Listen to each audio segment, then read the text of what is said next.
నమస్కారం. ఈటీవీ 360కి స్వాగతం. ముందుగా ప్రధానాంశాలు. రేషన్ దుకాణాల్లో సన్నబియ్యం పంపిణీకి సర్వం సిద్ధం. రేపు హుజూర్నగర్లో ప్రారంభించనున్న సీఎం రేవంత్ రెడ్డి. ప్రజా అవసరాలకు అనుగుణంగా లింకు రోడ్లు నిర్మించాలన్న సీఎం. హైదరాబాద్లో భూసేకరణ ఖర్చుకు వెనుకాడవద్దని ఆదేశాలు.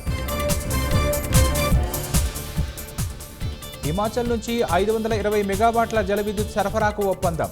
గ్రీన్ ఎనర్జీ సాధనలో కీలకం కానుందన్న డిప్యూటీ సీఎం భట్టి. ఉచిత హామీలపై పార్టీలు ప్రభుత్వాలకు వెంకయ్య నాయుడు చురకలు. అన్నీ ఫ్రీ అంటూ జీతాలివ్వలేని పరిస్థితికి తెచ్చారని విమర్శలు. ఫోన్ ట్యాపింగ్ కేసులో శ్రవణ్ రావుకు 6 గంటల పాటు ప్రశ్నల వర్షం. ఎవరెవరి ఫోన్లు ట్యాప్ చేశారనే కోణంలో ఆరా తీసిన సిట్ అధికారులు.